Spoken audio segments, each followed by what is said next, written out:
morning, dear student. This is your teacher Rampal, and you are watching the online classes brought to you by Sri Nandiswar Vidyalaya, Khaniana. Today we are going to study class 10, subject Social Science, chapter 9, Freedom Movement and related events. And today's key points are the impact of partition of Bengal and Swadeshi movement and Surat split. So first of all, have a look at the impact of partitions of Bengal and Swadeshi movement.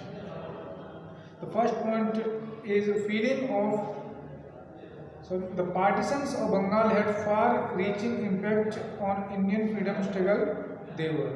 First point is feeling of unity developed due to partition of Bengal. मतलब क्या है कि जो Lord Curzon ने सन 1905 में बंगाल का विभाजन किया, उसके बाद जो है हिंदू और जो मुस्लिम हैं, विभिन्न वर्ग थे बंगाल के, उनके मध्य जो है एकता का एक जो बॉन्डिंग थी, जो बंध था, वो और ज़्यादा मजबूत हो गया. उनमें एकता की भावना का जो है विकास हो गया. Second is people developed respect for swadeshi goods which revived and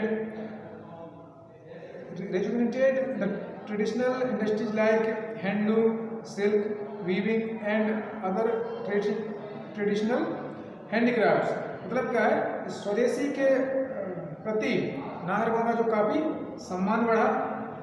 यह आंदोलन जो है लोगों को स्वावलंबी और आत्मनिर्भर बनाने में बहुत ही महत्वपूर्ण साबित हुआ. लोग जो है इसमें व्रतप्राय जो कि जो ऐसे उद्योग जो है खत्म होने की कगार पर थे, इसमें हथकरघा, रेशम बनाई आदि है, जो पारंपरिक जो कुटीर उद्योग थे, उनमें जो है एक नई चेतना का जो है विकास हुआ. Third one is the feeling of self reliance developed due to partitions of Bengal. This movement was closely associated with self reliance and self sufficiency. People developed feeling that they should come forward for their own progress. The Swadeshi or indigenous industries came into existence. मतलब क्या है, जो बंगाल का विभाजन है इसको बंग भंग बोलते हैं. बंग भंग जो आंदोलन था, इसमें क्या हुआ कि लोगों में अब स्वावलंबन और आत्मनिर्भरता की भावना का भी विकास हो गया. और लोगों में ये भावना हुई कि उनको यदि विकास करना है तो उनको स्वयं से आगे आना होगा, और ब्रिटिश सरकार जो है उनके भले का कभी सोचने वाला नहीं. And next one is there were major changes in the field of education. Bengal national college was established by Gurudev Rabindranath Tagore on the lines of Shantiniketan. Aurobindo Ghosh was made principal of the college. Within a short span of time many national schools were established. A curriculum in vernacular language was prepared. मतलब क्या है कि शिक्षा के क्षेत्र में भी इस आंदोलन के बाद, इस बंगाल के विभाजन के बाद आमूल जो है परिवर्तन इसमें आए. गुरु जी कहते थे रविन्द्रनाथ टैगोर ने शांति निकेतन की ही तर्ज पर एक अपना नया जो है कॉलेज, इसका नाम था बंगाल नेशनल कॉलेज, उसकी उन्होंने स्थापना की. और इसके प्रचार के रूप में विद्वान थे जो अरविंद घोष, उनको जो है बनाया गया.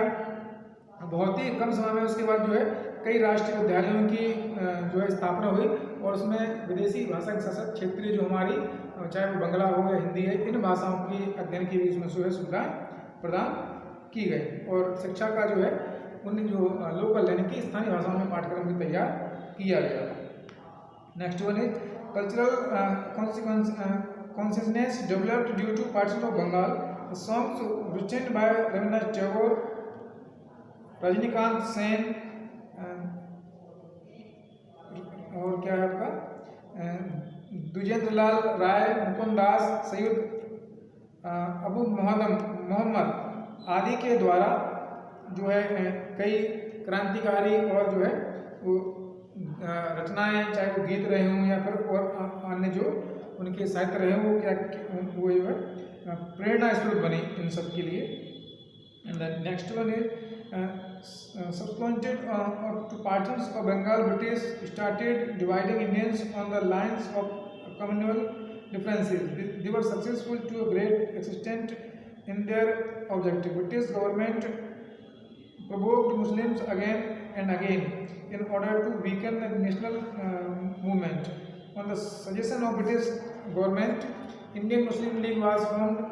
The Nawab of Dhaka, Salimullah, protested against Swadeshi movement on a suggestion from the British. बड़ा ही महत्वपूर्ण ये जो बिंदु है इसमें लिखा गया है कि भंग के बाद अंग्रेजों ने सांप्रदायिक जो भेद था हिंदुओं और मुस्लिम के बीच जो है वो पैदा करने का उन्होंने प्रयास किया। इसमें वो काफ़ी हद तक सफल भी हुए थे।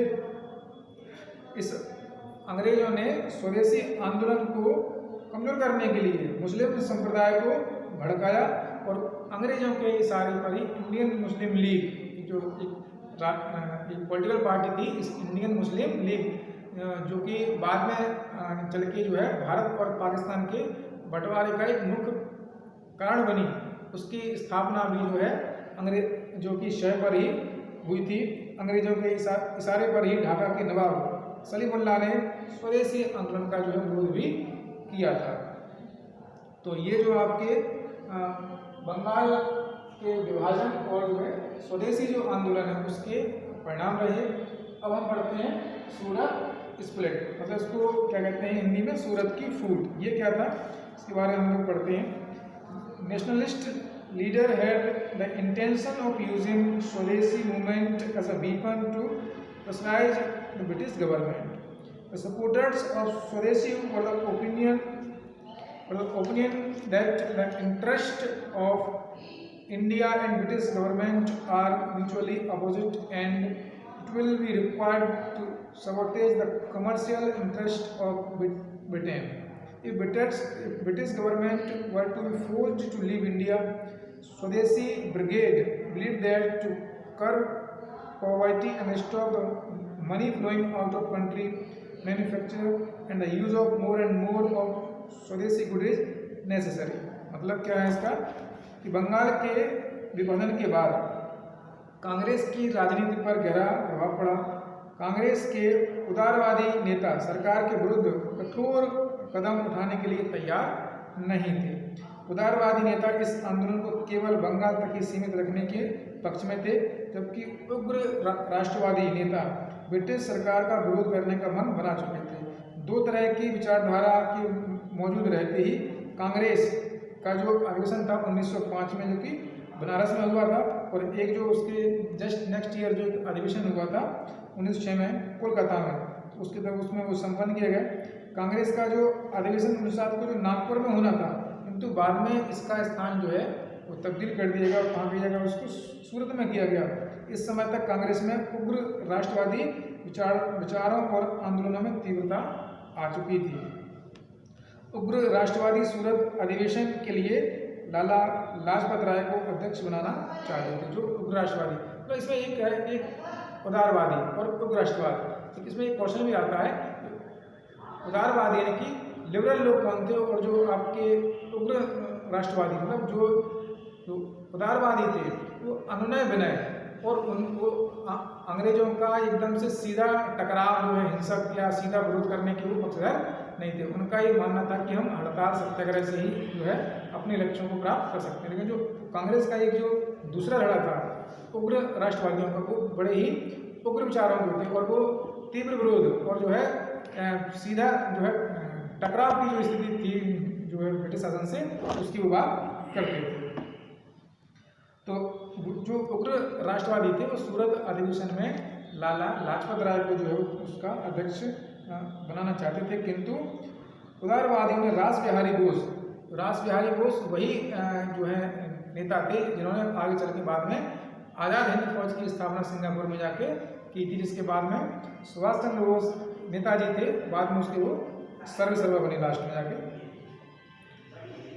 तो उदारवादियों ने रास बिहारी बोस को जो है उस समय उस अधिवेशन और कांग्रेस का जो है अध्यक्ष बनाया। यहीं से उग्र राष्ट्रवादियों का विरोध शुरू हो गया। विरोध के कारण अधिवेशन के पहले दिन सभा स्थगित रही, मतलब पहले दिन कोई सभा ही नहीं हो पाई।